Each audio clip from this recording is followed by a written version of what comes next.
This material is made available to you by or on behalf of the University of Melbourne under Section 113P of the Copyright Act 1968. It may be subject to copyright. For more information, visit the University Copyright website.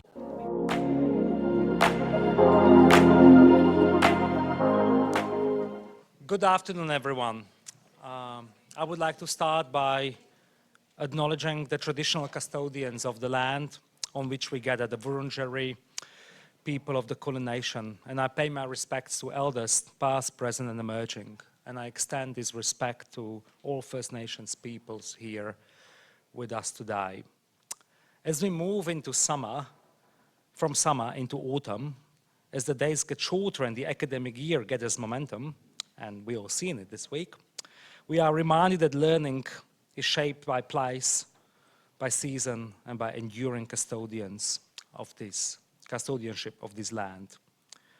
As that, I would like to also recognize the Wurundjeri people's long-standing relationship with and care for the lands and waterways where the Faculty of Education and our university stand. And as I've learned last week at the orientation week, there is a waterway right here underneath us, and there are eels in it apparently. So if you spot an eel, you know you were at the right place at the Faculty of Education. Thank you so much for joining us for a very special afternoon and for our International Women's Day Indigenous Women Leaders panel. And can I just say, this is exactly 1 year to a day that I started here at the university. So it's my first year. Oh, this wasn't clapping. I was just reflecting quite a lot in how that year went, because when I started, we had also International Women's Day.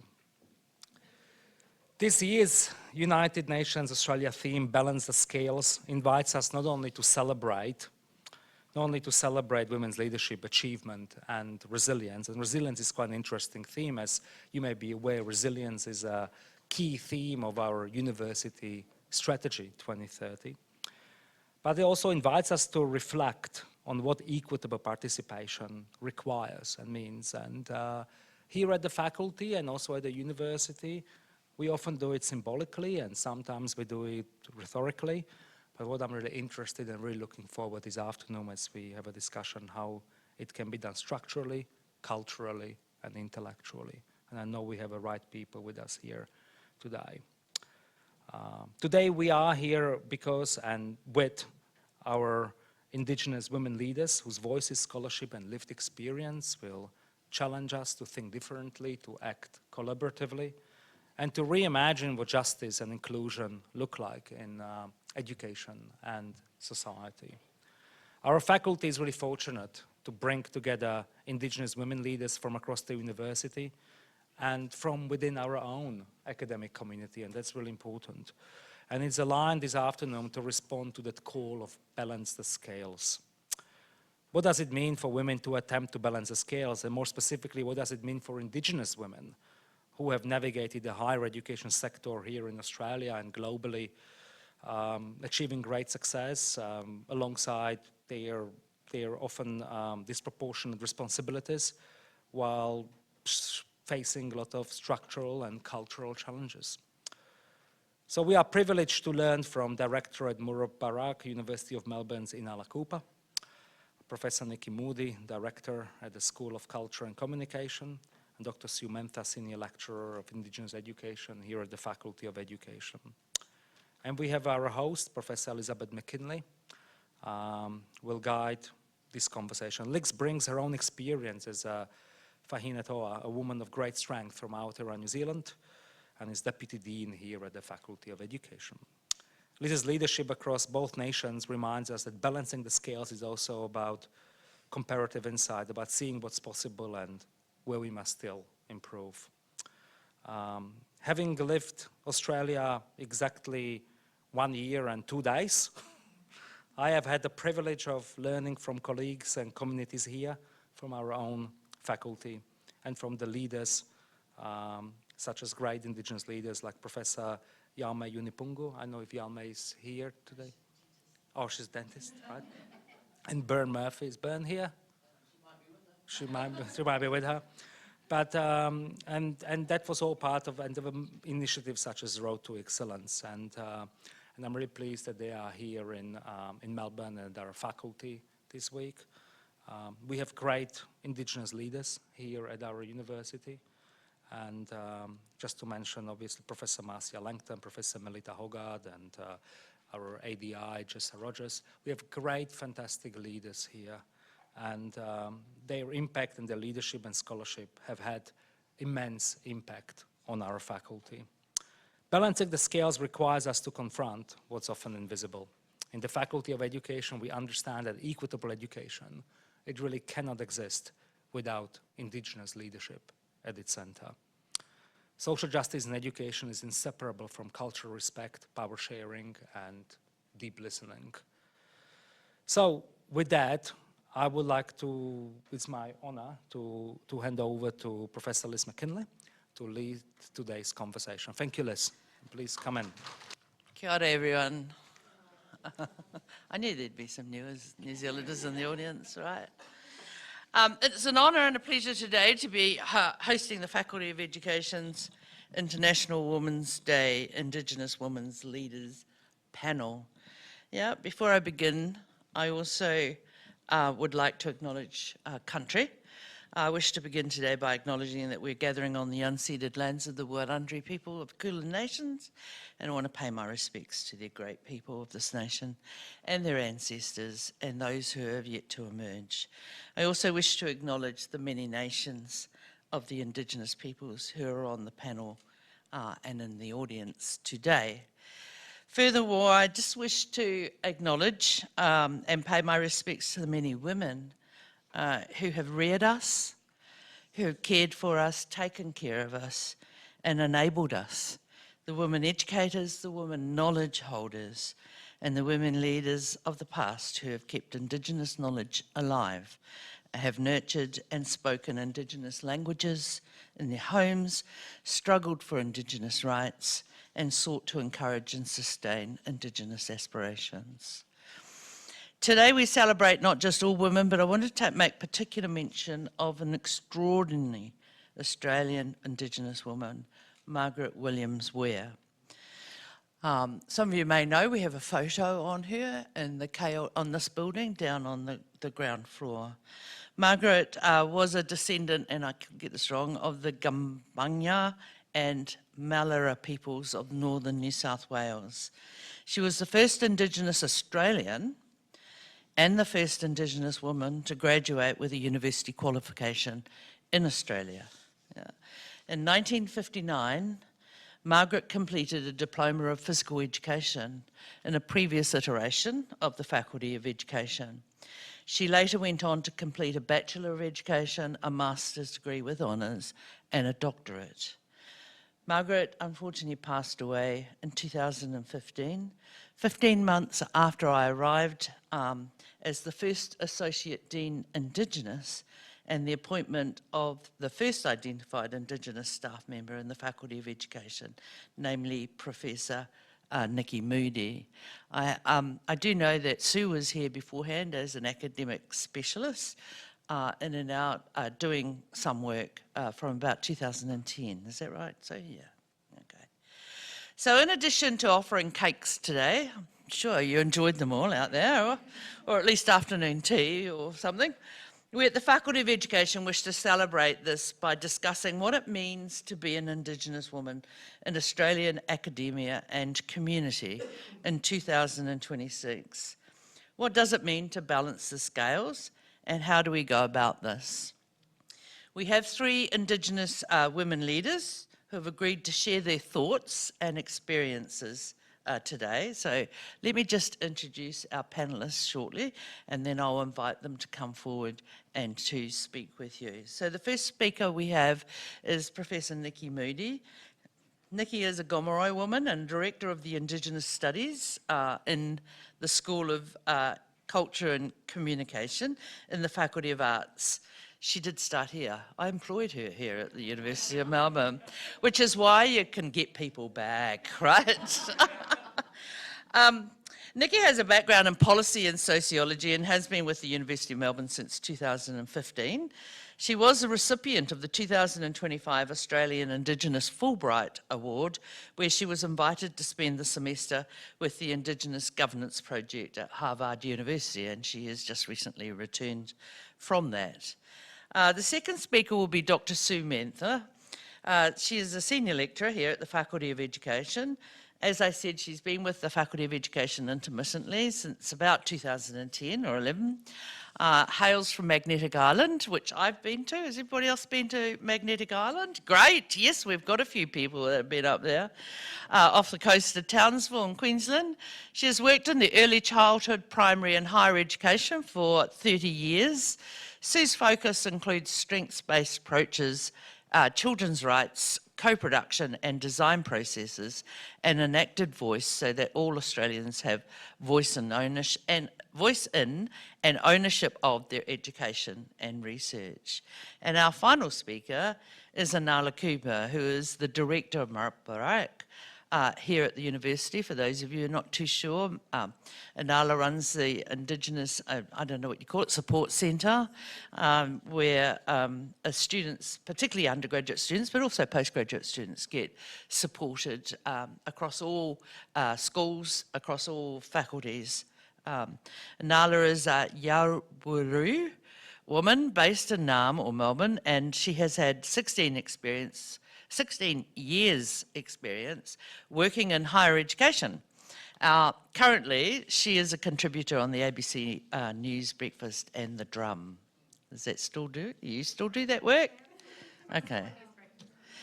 So I have asked, I've asked the panellists to speak for 5 to 7 minutes on what International Women's Day means to each of them. And this will then be followed with some discussion and questions from the audience. I will invite questions from the audience at the end. So first up, I'd like to invite Professor Moodie.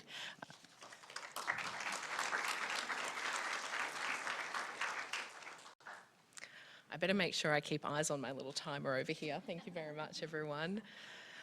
Thank you both for the introduction and for the invitation to speak with you today.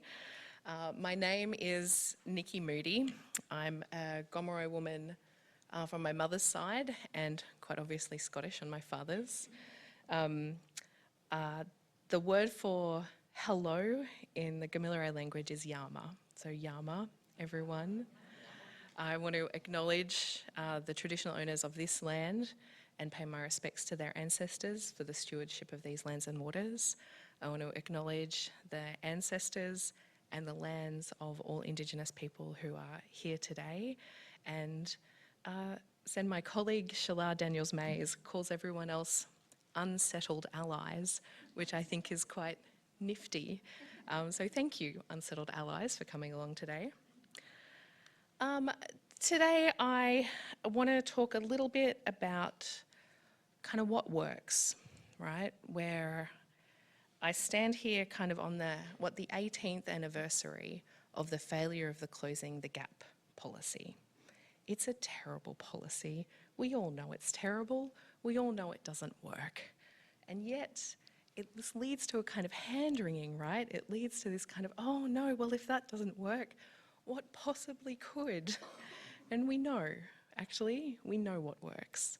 And what works is through Indigenous women's leadership, through our entire communities lifting, we start to see better outcomes for women, for children, for everyone. And I'm going to share a little bit of that today.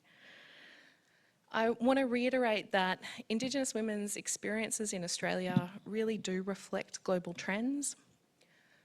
We have a growing evidence base, however, that justifies, explains, warrants the link between Indigenous self-determination in tangible language group, iwi, tribal language-based terms, with improved health and well-being and education and participation and employment, and water management and land management and hospital presentations. I'm going to share a little bit of that research with you today. But before I do this, I just want to let you know that if all of the Indigenous people in the world got together, pretty much no one else would have a chance, just saying. So we are 477 million people across the world. Indigenous territories, so in Australia we have a land tenure system called native title, and it's a terrible, weak form of native title, but it's what we have. And Indigenous communities around Australia make the best out of that system that we can. But globally, it's a relatively weak form of land tenure. Globally, there are many other forms of land tenure. If we take all of those different types of land tenures into account, Indigenous territories comprise about 25% of the world's surface area. Now that may be from co-management to you can visit occasionally to you can actually use it for economic benefit. But that 25% contains 80% of what remains of the biodiversity on the planet. And when we take that into account and understand the role of Indigenous languages, stewarding Indigenous knowledges and transmitting knowledge about those lands and waters and human and non-human kin into successive generations, we can understand why the connection between Indigenous people and language and place is so important. What I do want to point out though is a particularly important statistic from my perspective, which is that adult print English illiteracy is at least 40% amongst the adult Aboriginal population in Australia and rises to and can be as high as 90%. Now, whilst I am an enthusiastic supporter of Indigenous language revitalisation, it is absolutely crucial to ensure this transmission of language and knowledge from one generation to the next. Not being able to write and read print English is a huge part of the reason why our young people don't get driver's licence, why they don't understand the information on their bail summonses, why people struggle filling out Centrelink forms. And if only 10% of your adult population can read and write in the English language, that means the governance burden falls to that 10% who do.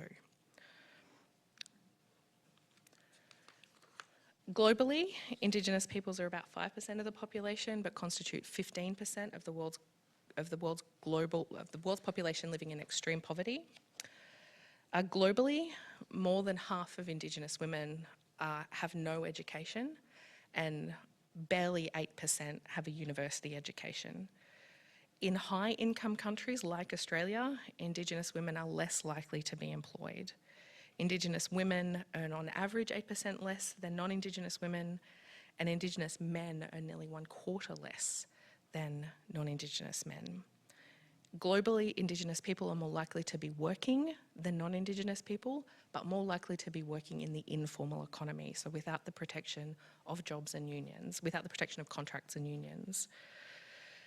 Globally, Indigenous women are consistently at the bottom of all social and economic indicators, and the way that we primarily see this in Australia is with the skyrocketing rates of Indigenous women's incarceration, which is the most rapidly increasing incarceration rate for all demographics anywhere in Australia.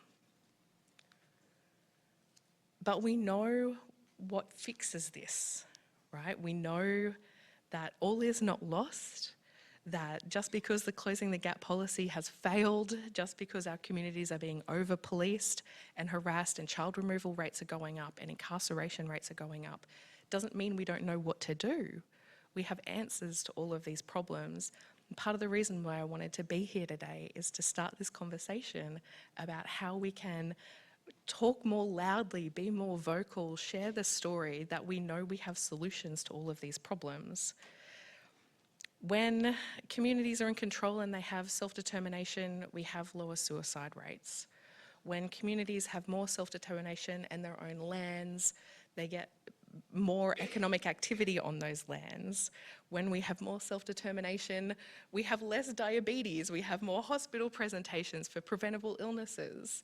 We have skyrocketing school retention rates and high school completion rates when we have these things in combination. We know that more of this is good not just for Indigenous women, but for the planet as a whole. So I guess my thoughts about balancing the scales are really about the balance between people and an increasingly fragile planet. And I could obviously go on a very long time about all of these things, but I will stop now and hand over to my wonderful colleague, Dr. Sue Mentha.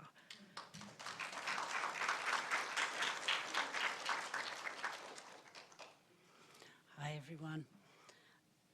Let me just take you to a better photo. There we go. A view from up near Corunduk. Walawani, in Durga language, Walawani. I hope you've had a nice journey, a good journey, a safe journey. Walawani, I hope you have one when you leave. I want to, first of all, before I start, to acknowledge that we speak, or I speak, on Wurundjeri Woiwurrung unceded country today, and beautiful country that it is too, as you can see. I pay respects to Wurundjeri elders and their ancestors, and also to all First Nations and Indigenous people here today. Just to go from what Liz said before, I am a Yuin woman from my mother's side, and Swiss on my father's side, so we have saltwater and then the hills somewhere with the cheese and the wine. So all my family on the Yuin side are saltwater people of the eastern coast. I also want to recognise as I speak and as we speak today is that I've made it to a space of privilege, and I'm aware that I speak from a position of privilege today. So I want to ask you just for a brief moment to reflect, what do you want for children?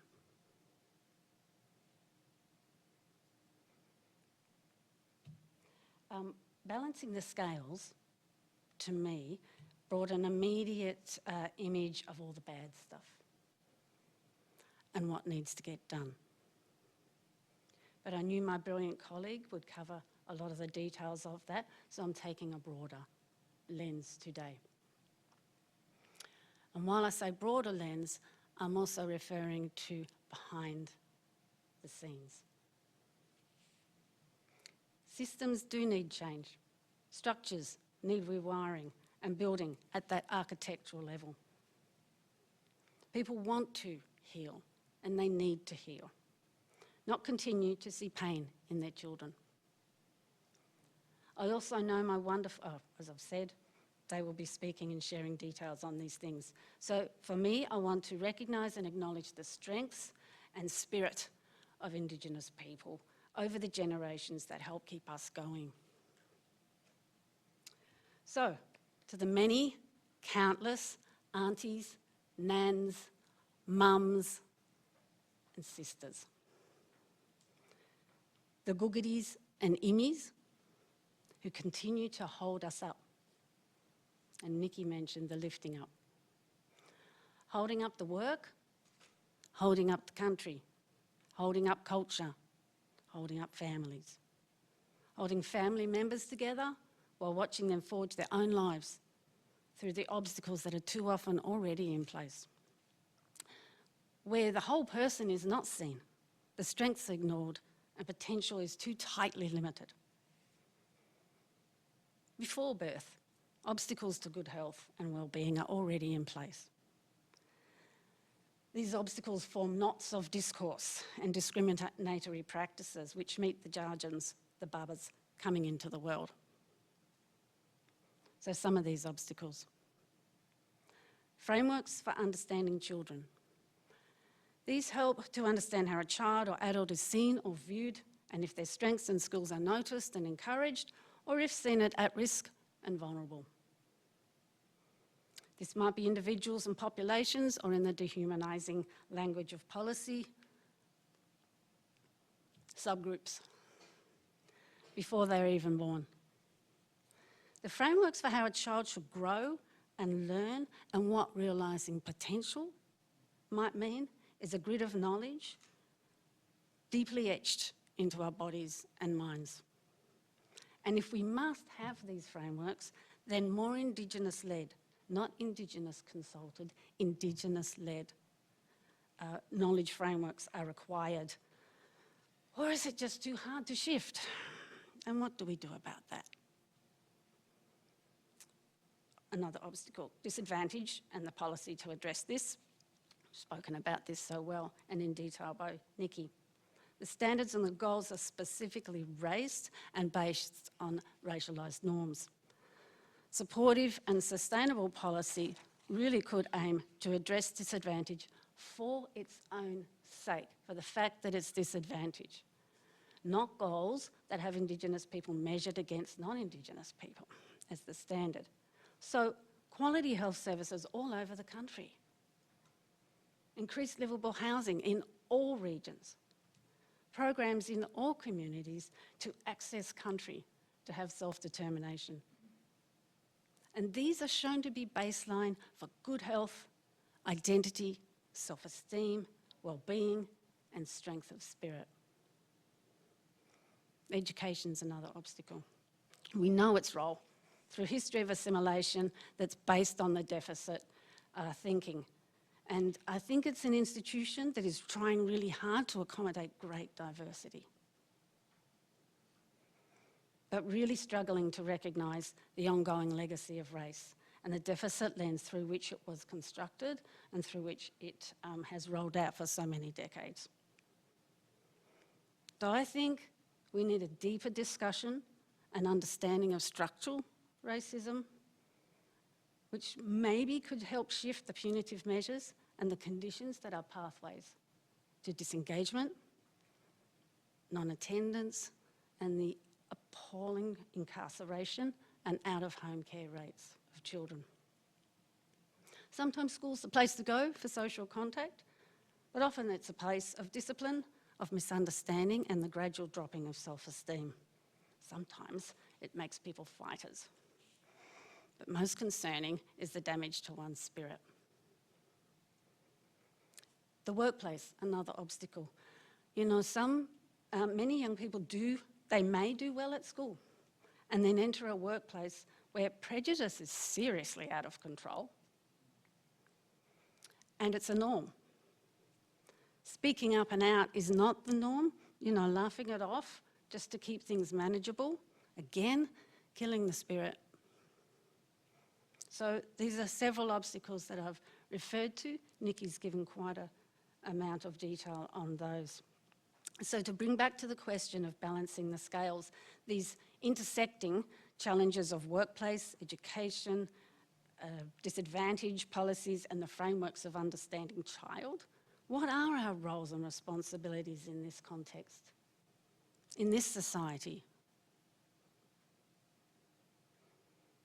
We can recognise that amidst the colonial, the intergenerational, and the racial impacts lies intergenerational resilience and strength of the women who have tried and kept and continue to hold us together.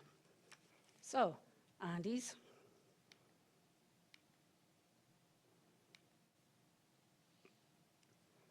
nans, mums, and home carers, the googadies and the immies. This is carried on from countless generations, but challenges in colonial societies are really tricky ground to walk on. Keep holding everything up to keep it all going ahead, doing what's necessary or what is needed within these overwhelming challenges. Sometimes, as aunt, nan, mother, sister, all we can do is try to help young people build an armour of protection while loving them up to help maintain a quiet strength of spirit, to give them a space where they can breathe some freedom and be themselves.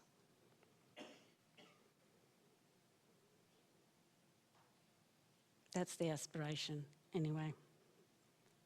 Is that out of time? I'm going to sneak in a story. So as a young person, when I was studying Australian studies and anthropology, I was uncomfortable with the descriptions and narratives about women that would sometimes come across, Indigenous women. That sort of seemed to place us on a lower rung of importance. And I think I did internalise that for a while, even though I could also sense the strangeness, okay, and the othering that they created. Women walking behind, women walking at the back. This was an image that irked me and that I thought about and internalised. But it was a much older woman, who put it straight for me. We walk behind to keep the men going in the right direction, to tell them where to go. From the back, we see what is ahead of us, everyone in front, and also the best direction to go while keeping everyone in sight, the direction they might go off on, the young ones going off a bit on their own. We need to tell them the best way to go and keeping us on the proper track at that time. From the back, we can see everyone. Thank you, and I'd like to extend a warm welcome to my colleague, Inala Cooper.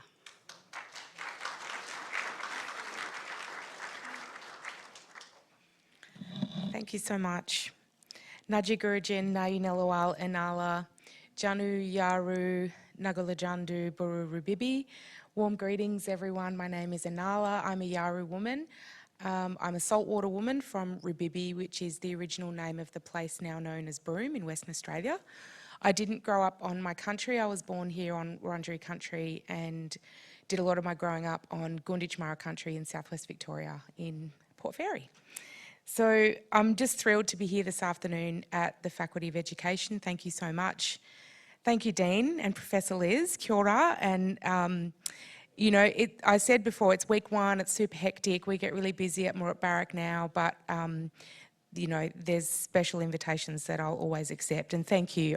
I really, being amongst you all here today as our panel, it's really an honour. So thank you. I feel privileged to be asked and given the label, I suppose, or the tag as a leader. Thank you.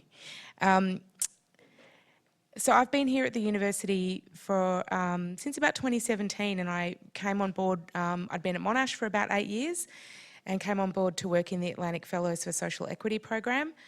And that was just a wonderful way to get started at University of Melbourne. And it was through that program that I really got to know Liz and Nikki. So I'm going to read a little bit from an essay I wrote in lockdown, because I don't know about you, but I spent all of lockdown just about sitting at my desk. And Monash University Publishing asked me to contribute to their In the National Interest series, and I said no. I said, no thank you. This is when Louise Adler was was heading up Monash University Publishing, and I found out pretty quickly that you don't say no to Louise Adler. But I had started off saying, look, I'm more of a talker. I'll come and do a keynote or a panel, or I'm not a writer. And I'm so glad that she pushed me. And yeah, a little essay. Well, medium-sized essay. The Faculty of Education can measure what the size of an essay is. It's about 17,000 words. Is that minor thesis? So I was thinking in relation to International Women's Day and the theme around balancing the scales, and I started thinking about my paternal grandmother, who is a woman I never had the privilege to meet. She passed away before I was born. So she was a Yaru woman on my dad's side. I also have Irish and German ancestry. There's Irish on dad's side as well, and German and Irish on mum's side. And it's important, I think, at times and in gatherings like this to start with the elders. So I'll just read you a bit of a story. My grandmother was Patricia Mary Darwin. If she had not passed before I was born, she would have heard me call her Nana. I've learned about who she was, about parts of her life, from my Uncle Patrick, Auntie Faye, and assorted other family members who remember her with a sad fondness and tell stories of her staunchness. Storytelling is precious, and I'll be forever grateful for all the little tidbits I've heard and the long yarns I've had with family out at the block in Broome and during humid evenings in Darwin. They take my mind and my imagination back to the late 1930s, when Nana Patricia was at risk of breaching the Western Australian Native Administration Act of 1936, because of her relationship with Abu Qasim bin Mara, a Malaysian man who was under threat of deportation for the same reason. Abu Qasim was the father of my aunties Faye and Georgina and my late Uncle Gerald, who lived for just 2 hours. I've been told about the young couple's disputes with authority and their confusion around how Abu Qasim's child maintenance payments would be accessed by Patricia. They wanted to marry but knew it would probably not be permitted. In Uncle Patrick's words, they had to beg for their rights, but they were not the begging kind, and neither am I. In May 1941, the inevitable occurred. Nana Patricia and Auntie Faye were arrested under Section 12 of the Act and sent to Beagle Bay Mission, about 100 kilometres north of Broome. There, 6 months later, my Auntie Georgina was born. A little while later, in early 1943, Patricia requested permission to leave the mission and return to Broome. The request was denied. At this stage, she was well known to the authorities and her reputation was not in good shape. Inspector O'Neill of the Broome Police wrote to the Native Affairs Department after my enraged Nana allegedly punched the priest at the mission, Father Francis, to the ground. He described her as one of the ringleaders, a bad example and influence to the others. She deliberately flouts the rules and regulations of the colony. An unsurprising statement from someone enforcing racist legislation and a familiar sentiment of power and control that continues in the relationships between Australian governments and Aboriginal and Torres Strait Islander people today. O'Neill recommended Patricia's removal to Moola, a government-run station near Wyndham. Control of her movements and her associations was part and parcel of being Aboriginal. Auntie Faye related her time at Beagle Bay to me some years ago. She said that after Nana punched Father Francis, the two of them, plus Auntie Georgina, were put in the Beagle Bay lockup. Nana and her two girls were then transported to Derby and onto Broome to await the cartage truck to Moola. On the way, they stopped at Christmas Creek, and it was there that Patricia met my grandfather, John Murray Snowy Dodson, the man who, if he had not passed before I was born, would have heard me call him Pop. Snowy's story is a bit of a mystery. There are few to no records of where he was from or how he made his way to Christmas Creek. The family recall that he was good with his hands and found employment easily as a mechanic, driving trucks and working on cattle stations. But questions around his background remain unanswered. Was he a stowaway who arrived in Darwin on a plane? Some family members say he was an Aboriginal man from Tasmania. Others say he was likely Irish. Whatever the case, he was enamoured with my Nana, and at Christmas Creek, Pop Snowy took her and my two young aunties with him as he absconded with the cartage truck towards Lambu Station. They were found 2 weeks later and the authorities sent Nana and her girls to Moola. Their stay there was short as Pop Snowy went up there with his semi-trailer and lifted them again, and they managed to stay out of the hands of authorities for the next 2 months. I can only imagine that being on the run, sadly, may have felt normal to them. The family was found at Brookings Spring Station. The law at the time was clear. A person deemed to be a white man and a black woman and her 2 kids couldn't be together. So Pop paid an enormous price for loving my Nana in the form of 18 months hard labour, a requirement of the Act at Fremantle Prison. The court did not formally punish Nana, only in that she was sent back to Moola with Auntie Faye and Auntie Georgina, longing for her love, in the words of Uncle Pat. I'll just stop there. Oh, it's hard. Like you think, I didn't even know these people, but they were my grandparents. So yeah, thank you for indulging me to read a little bit of that story because the fight that they had to fight is so different to the fight that we have to fight now. And, you know, that was in the 1940s. In Western Australia, and I was born in the 70s, I grew up in the 80s and 90s, you know, it was mid-90s when I came to university. The things that I have had to navigate as an Aboriginal person, but also as a woman, are very different.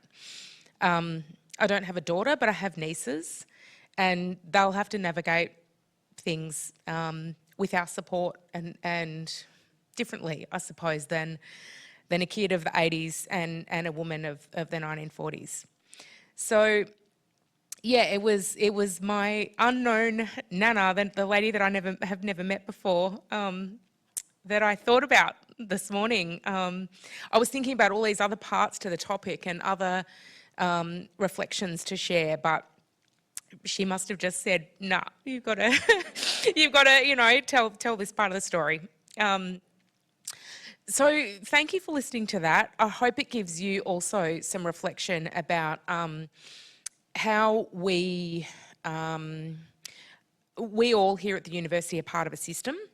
We choose to be here. I mean, I choose to be here. I signed my employment contract, and I come into work every day like many of us do, and our students come in to study every day because we want to be here. We want to be part of something, and I think it's important to reflect on how we are part of a system, and that the university is not an it or a thing. The university is us. The people, like when people say blah, blah, blah, the university, I always stop them and say, who do you mean? Do you mean the council? Do you mean the Vice-Chancellor? Do you mean, who do you mean? And that we can continue working together as women or anyone who identifies as a woman or not a man or is practicing their allyship really hard every day. That we continue being open with respectful collaboration and communication to make our university a better place, which will turn out, hopefully, graduates who can make the world a better place.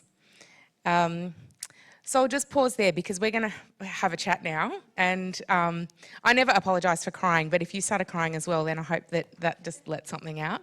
But I'll thank you so much. And Liz, will you bring us back? Yeah. Thank Thanks. you. Take a seat. Inala has to go a bit early. She goes and lectures with the Melbourne Law School. So we're going to give you gifts before we've done the last part. Sorry, so that you can. The whole program. No, you're good. Thank you. Thanks for coming. Yeah. Thank you. That's so Oh, so- lovely. Thank you. Thank you. Yeah. We're going to do some more. Thank you, Liz. We're going to do more. Right, so now's an opportunity to have a bit of a discussion around, and I might ask about the new women's prison in the Northern Territory that I read about the other day. But I guess before I ask the audience if they've got any questions, maybe just one thing around the academy. We're all here, we're all signed up card-carrying members of the academy, so to speak. If there was one thing you think you could change, if we had a magic wand or a twinkly nose like Tabitha, have you thought about what it is that you think you would change? From time to time, Liz.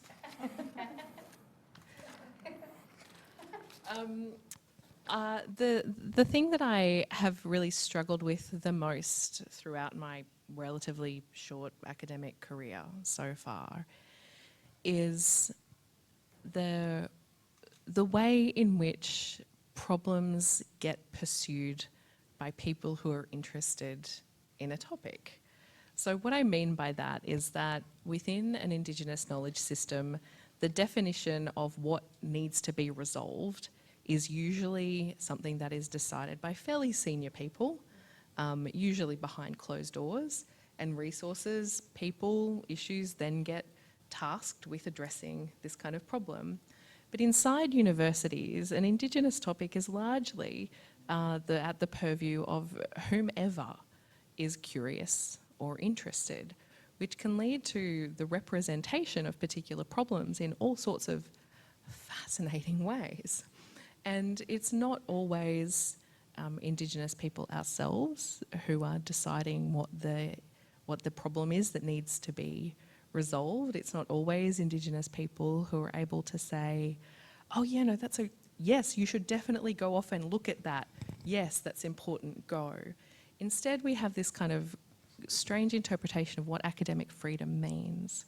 And I think that's why over the past couple of years, I've become increasingly interested in what is the evidence that explains the benefit of self-determination, because at least that's something that I know that I can anchor to the kinds of issues that traditional owners and elders and old people need to prosecute the case for Indigenous sovereignty.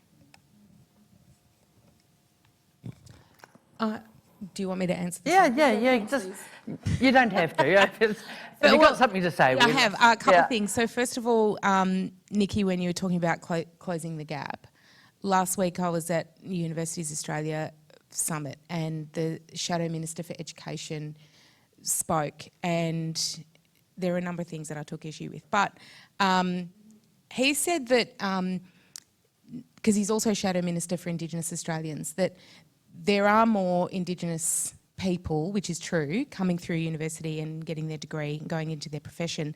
And because of that, that means that closing the gap is working because they're no longer experiencing racism.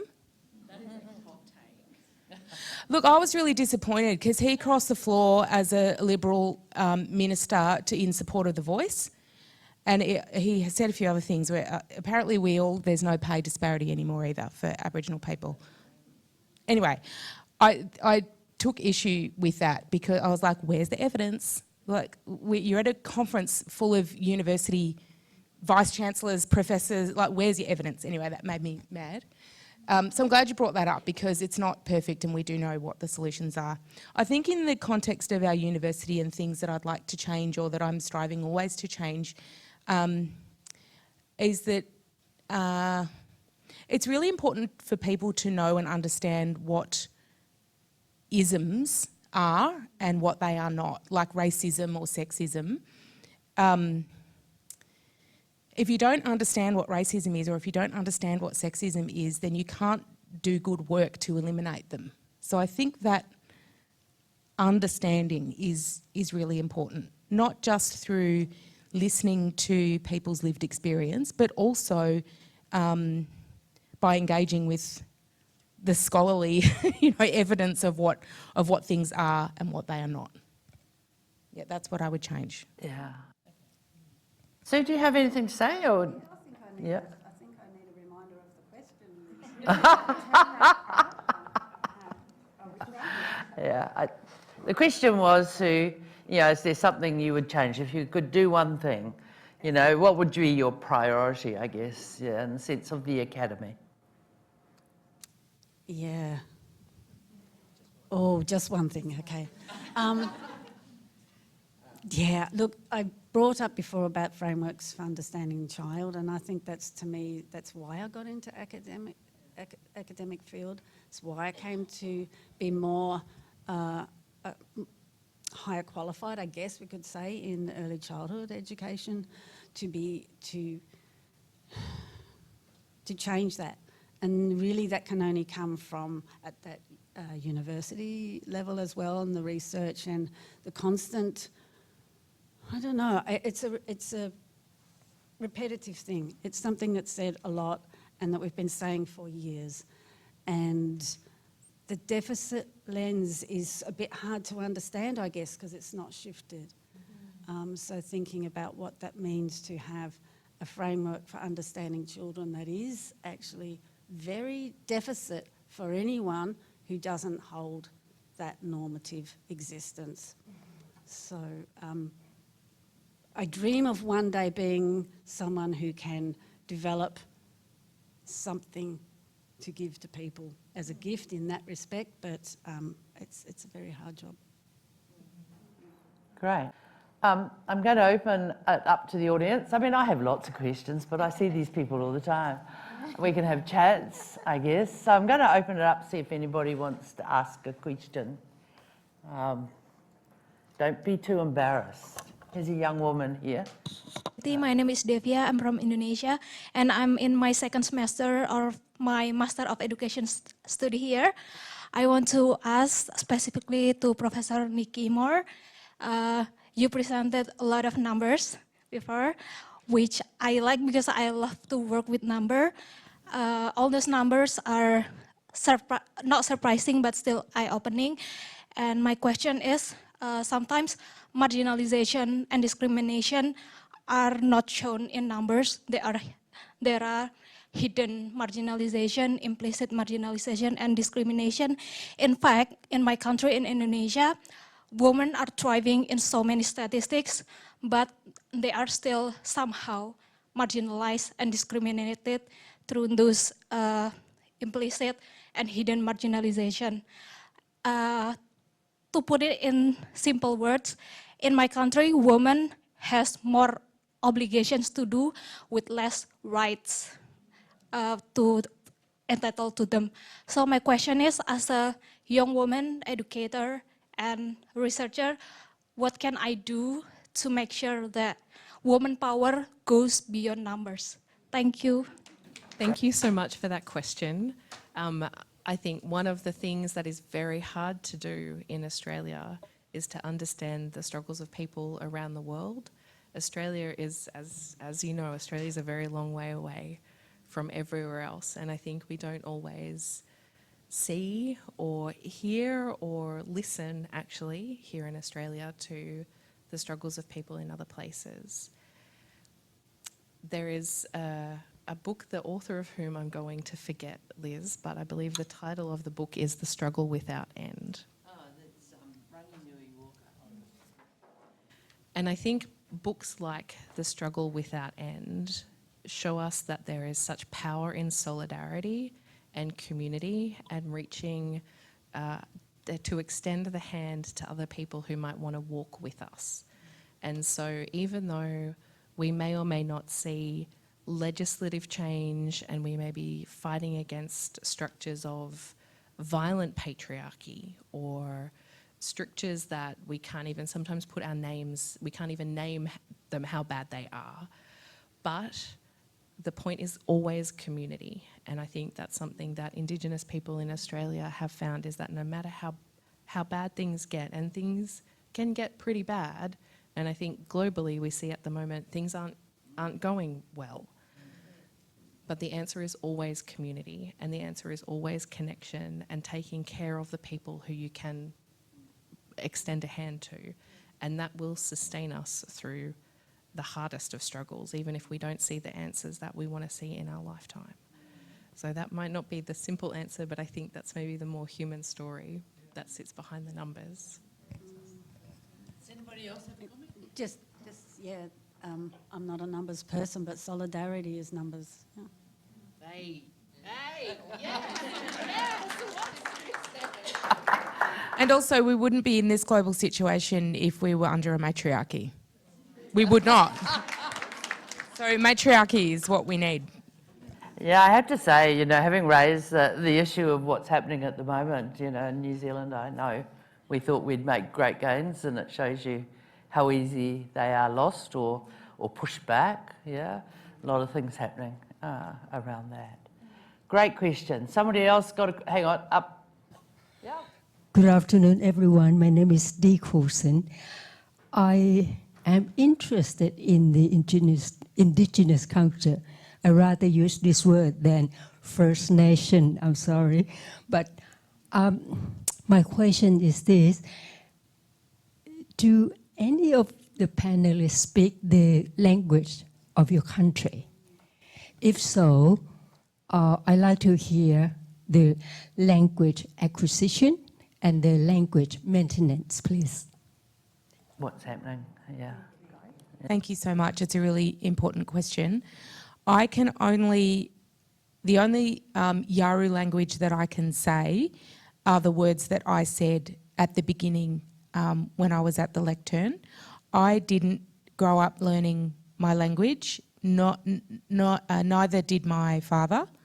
So I learned how to introduce myself in Yawuru thanks to my niece, who learned from the old people, and she is pretty much fluent, and she teaches Yawuru language in some of the primary schools in Broome.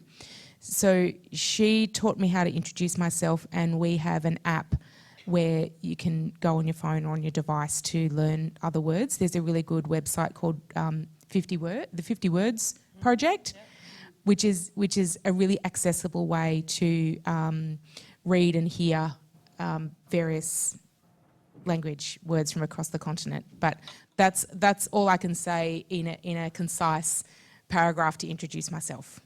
Great. Sorry, can I just interrupt for a minute? Yeah, I'm really sorry that I have to go. I'm due at the law school. But thank you all so much. Thank you, Liz. Kia ora. Yeah, and thank you. Thank you. Yeah.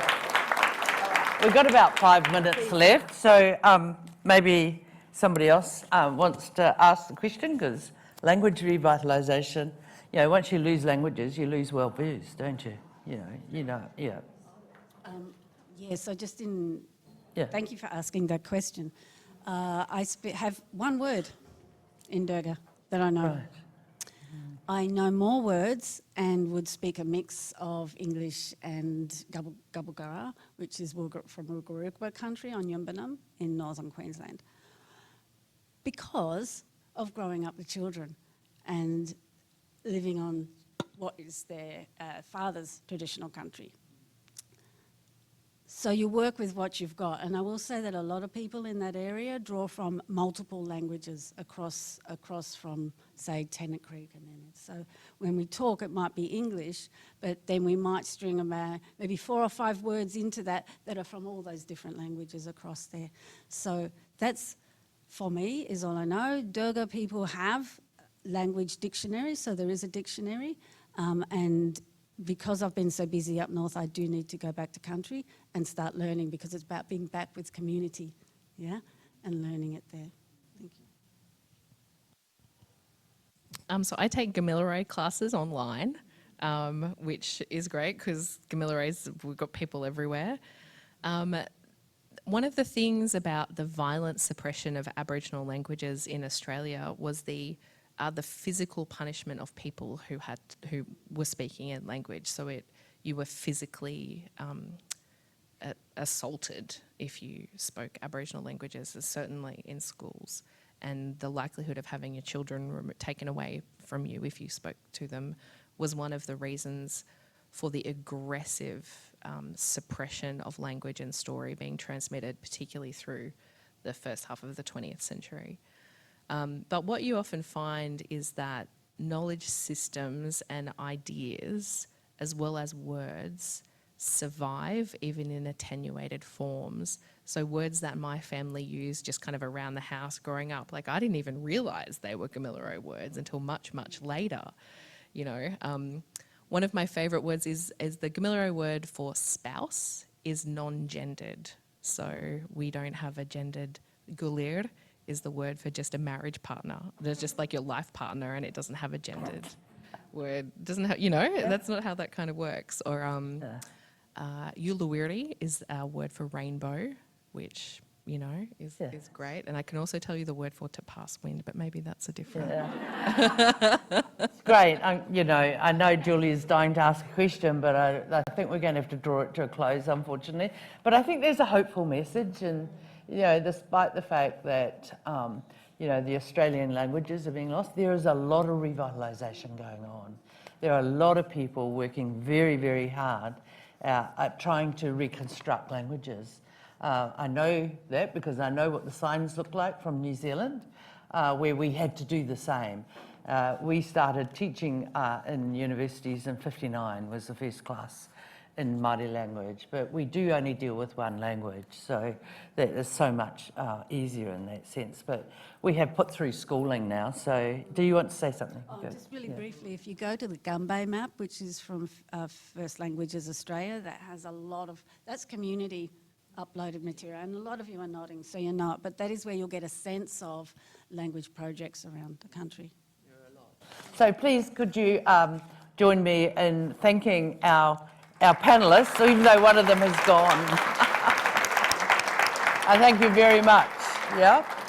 No, I just wanted to say really deep thank you to all the panelists for the intellectual generosity and the leadership, and to everyone here in the audience for coming to not only really to celebrate, but to reflect and listen and really to commit. And can I also just say that what an amazing questions we had in the audience, and it's my great honor to thank also Professor Liz McKinley that led conversation. So thank you, Liz. Yeah.